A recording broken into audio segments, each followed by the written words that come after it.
Brother Tyler, invite the guests into the lodge and leave the door open so those may join us and see how things pan out. Welcome to another episode of Follow Me. I'm one of your hosts, Worshipful Brother Wiley Forrester. This is Worshipful Brother Will Moore. And tonight's episode is brought to you by Seeing Our Brethren. We did get to do that. We did get to do that. Oh, good. So tonight we're going to talk about... Are we there yet? Yeah, not quite. Why do you say that? We're not quite yet there because we're trying to feel our way into our situation. We're not going to use the term new normal. We don't like it. You don't like it. Me, it doesn't bother me, but it does you. So we're going to refrain from that. But what we are going to talk about is what we've seen, the things that we've experienced in our first week back. The fact is we're not there yet. We're still trying to figure it out. Well, and I don't think some brethren heeded our warnings about make sure you're prepared for opening and closing a lodge. Right. Things have been kind of unique, but we've been shut down for 90 days, so it is what it is. Oh, it was fantastic to go. I went to Duluth Lodge Tuesday night, and it was great to see everyone there. I think we had about 18 brothers there, and everyone set apart, but it was good to sit together and have that fellowship. I will tell you, though, brother, the hard thing for me is the having to be conscious about shaking someone's hand or hugging another brother. The fact that you're worried about his health more than your own, which is the whole concept, and the fact that we were taught, as young men, to always shake someone's hand and look them in the eye, tell them how you feel. That's changed, especially for a person who is supposed to be a gentleman. It doesn't matter whether you're up north, around the world. Our greetings are the same. And that's a difficult thing for me personally. I'm sure it's difficult for those that are around the world. But at the end of the day, we managed to get through it. We got some elbow bumps. We got occasional fist bump, foot bump, whatever. Well, we did something cool at the lodge. Everyone used hand sanitizer at the same time. So everybody's hands were fully sanitized. Shook our hands. And it's all about adjusting, brother. And it has nothing to do... we know we got guidelines. They are what they are. They're guidelines. Understand that Grandmaster's not going to issue the guideline police out there on us unless you're just getting carried away and out of control. And if we use some common sense, this could be a cool restart for us. And we talked about it being restarting and things like that. I know we didn't get to eat with each other, but we got to go eat, but when I went to the lodge on Tuesday, they had actually taken some chairs outside, pulled a cooler outside. They had drinks in the cooler. They, of course, had hand sanitizer, masks for anyone that wanted them. They had a little boom box out there so they could play some music, and we just sat outside during what would be the normal eating time, and we just conversed. Yeah, and that's going to be the hard thing to do because we still like to congregate and have our conversations and do our things, and as long as we keep our distance for right now. But I did learn this, that I believe more now than ever that our guidelines are temporary. I do believe more than ever that if we trend in the right way, there's possibilities of other things coming along that'll be good for us. But right now, just the ability to go see each other is good enough for me. And I hope that all brethren who are watching will take heed to that. The ability to see your brethren should be your number one goal. It's not about how many degrees you confer or lectures to be given. I would still dare to take this time to educate yourselves with the Masonic Code. Learn your parts in your lodges better. These are prime learning moments. Right. And I read something today about one of the things that are out, one of the appendant bodies I belong to, the comment was made that we should be grateful that we still have the ability to meet. Period. Of all else, we have the ability to meet. So one of the things that happened while I was out, we were at the meeting on Wednesday. One of our brethren said, I've seen you guys online. I've seen you, but seeing you face to face is so much better and so much different that it's a breath of fresh air to be able to see someone face to face. Absolutely, I have to agree. The cool thing about it is lodges are not having to spend any money on dinners, which saves the lodge in the end if they do like mine and your lodge do, where we put money in our kitty for our kitchen and blah blah blah. It allows our junior warden and his stewards to enjoy whatever, but prior to, because most lodges don't get that luxury. They get a break, that's for sure. And I like the hour or whatever, whenever you decide to get there, just sitting around chatting. Absolutely. What's been going on with you for the last 3 months? I may have talked to these people on the phone, but it's been 10 minutes here, 10 minutes there. To get down and actually converse with them in a group and talk about how your life has changed, how your thoughts have changed, what you picture might happen, might not happen.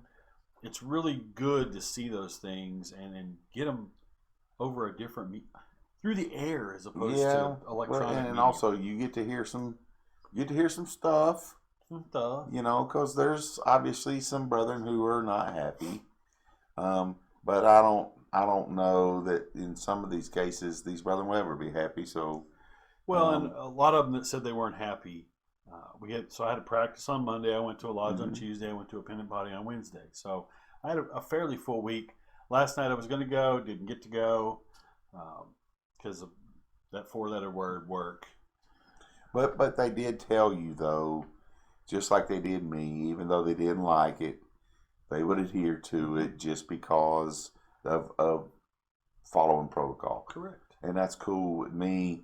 But I do know that you got to be willing to take some of that negative stuff to go with it. But I also learned in the negative too, in a meeting you and I both were in this week, the importance of paying your dues on time. And if you can't, contact somebody. Don't lose or swell yourself up with so much pride that you're not afraid that you are afraid to reach out. Mm-hmm. Brother, we don't want to suspend anybody. Mm-hmm. We don't want to lose any member. But also at the same time, it's up to you as the member, if you become destitute, to reach out to your lodge.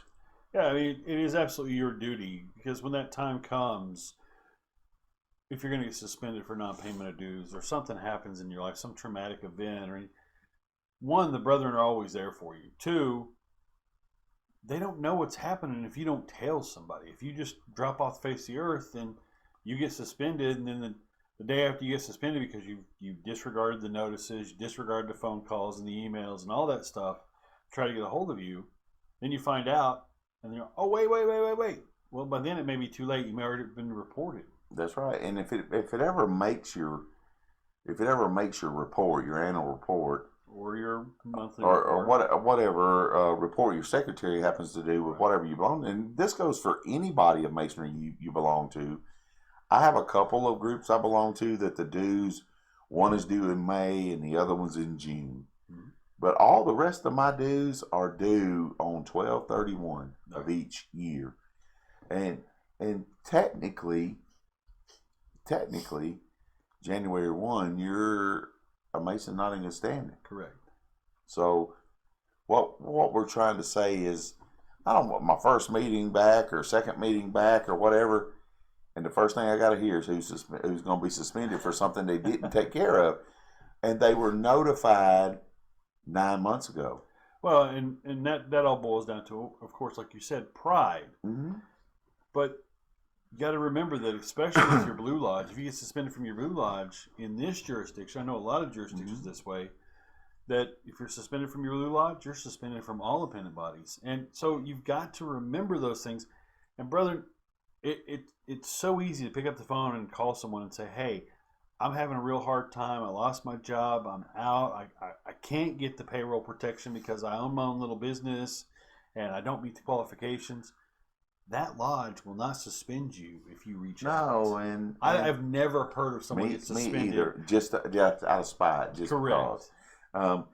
I mean, brother need to understand what dues cover as well, too, Will. And they're so different in so many jurisdictions. And in this jurisdiction, our dues they don't necessarily always do this, but most of the time your dues are your operating capita for your lodge.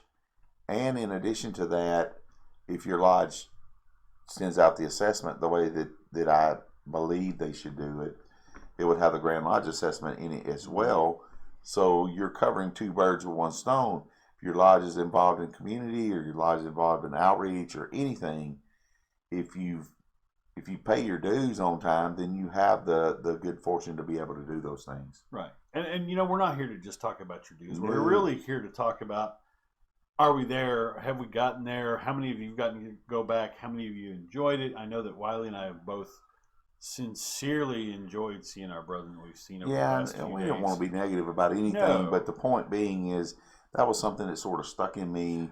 You go back and know that the people's names that were read were people who can, and I know, should have taken care of these things. Well, and case in my point, I didn't realize I hadn't paid one of my appendant body's dues last year. Mm-hmm. I got the notification for this year. Well, I had lost my job. Mm-hmm. I reached out to the secretary of that appendant body, a recorder, whatever he's called, and told him my situation. And he said, no problem. We won't suspend you. We'll work something out.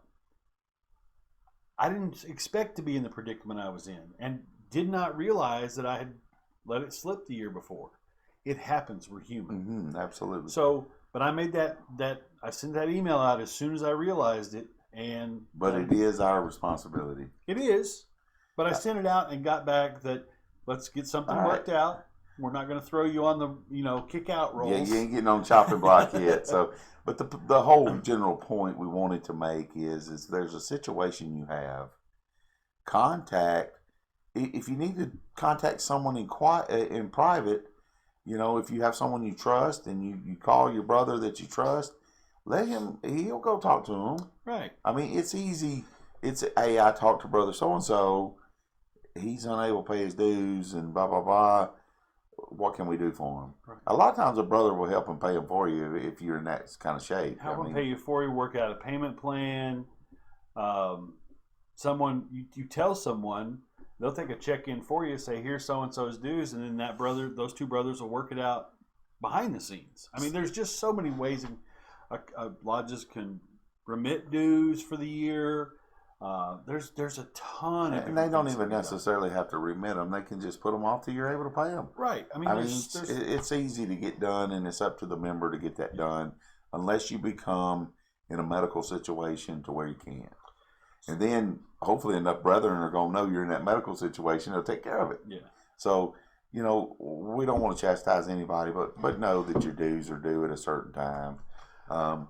But also we're talking about we're not quite, or are we there yet? Are we there? We're having to tread so lightly, and we got on kids' gloves right now trying to get through it.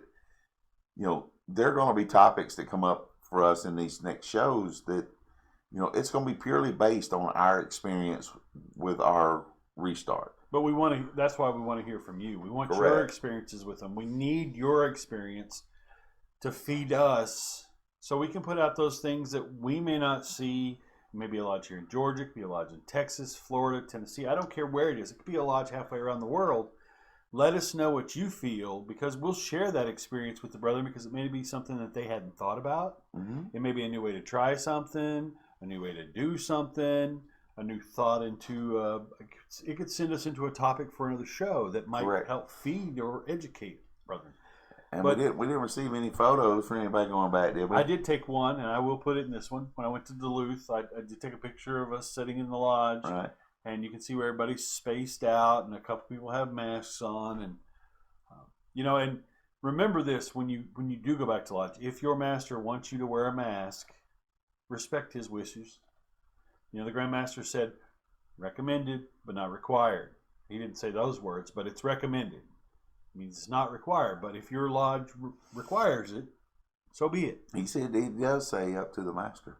Right. Yeah, I mean, and it's the master's lodge. I mean, it is his lodge. You know, we did find out on Wednesday night that we're possibly going to be losing a lodge, another lodge. But it is what it is. When the brethren do not attend the meetings and they don't show up, you can't run a lodge with a treasurer and a workful master. Well, and you also, hopefully this makes a lot of lodges think. You know, this also goes back to the dues thing. I hope and pray that a lot of lodges out there think about what they do for a rainy day fund. Just like in your personal life, you need to have that money set aside. This is really, for those of you who got plenty of money, it's called a slush fund. But for those of us that are poor, it's a rainy day fund, and it's kind of don't have very many pennies in it. Well, because I know that a lot of families have struggled. Yes. We haven't heard the final numbers, and we probably won't for a little while, but I guarantee you that we are going to lose a few lodges because, unfortunately, they don't have those funds. They may have had enough funds to run their lodge and pay the electric and stuff like that, but now they're trying to get back in the swing of things. They're like, oh. Well, and you hate to use the word attrition, but that's what we're doing is we're gonna lose some places to attrition. Well, they couldn't have their big fundraisers. Well, not only that is they spent so many years operating their lodges on their fundraisers instead of raising their dues to cover their stuff. If you want to learn about that one, go back. We've got that in another episode where we talk all about fundraisers. But I'm just saying that's what causes us to have attrition. It is. But with that said, we thoroughly enjoyed our basically our trip down memory lane because it's been so long. This upcoming week, we know that there's two places that'll meet. Finally, our own personal lodges will get back together, and we're pretty excited about that, and we're pretty stoked about being able to go to our own place. Mm-hmm. We are going to venture out a little bit more come July, maybe carry it into August. We don't know yet. Well, I plan on, when I go to my lodge on Tuesday and your lodge on Thursday, my plan is to take my camera in there with me and record a little bit here, and then maybe talk to a couple of brethren and get a couple of interviews if they'll let me use them, and throw some interviews into our videos next week. Yep. Of what we found out. Or at least get some statements or some quoted statements from the brethren and be able to post those in there with us, or we'll share those with you. We'll definitely put pictures of where we go in there. We're looking forward to it. We do know that here in our district, they're still planning to play our golf tournament at the end of July. Next Friday, I'm going to go play in a golf tournament in the 7th district. So I'm going to get to see some of my brethren over there. They're telling me that you'll be able to ride two to a cart next week, but I don't know how they're going to do that. But still, it's a lot of golfers over there. But anyway, some quotes for today as we wrap this show up. Go ahead. Failure will never overtake me if my determination to succeed is strong enough. And it was by Og Mandino. Whatever you do, don't ever go back to what broke you. Nitya Prakas. Nothing is impossible. The word says, I'm possible. The great Audrey Hepburn. Absolutely. And one from our brother, Walt Disney. Go ahead. All of our dreams can come true if we have the courage to pursue them. So continue to pursue the dream of Freemasonry and what it stands for. We still understand there's a lot of unrest in this country. We know there's things going on here that we can't control. But you know what we can control is our attitude towards these things. And if we continue to bring a positive attitude, in spite of the negativity in this world, things are going to be good. So in answer to the question, are we there yet? No. Are we going to ever get there? My perfect bachelor will never be done. Nah, ever. But you know what? As long as we keep moving forward, we'll get to the next point in the road, and the Freemasonry will eventually get there. Yep. So, well, until next time, be excellent to each other. We've really enjoyed you spending time with us. We look forward to meeting with you every week. Have a great afternoon and evening. Good night.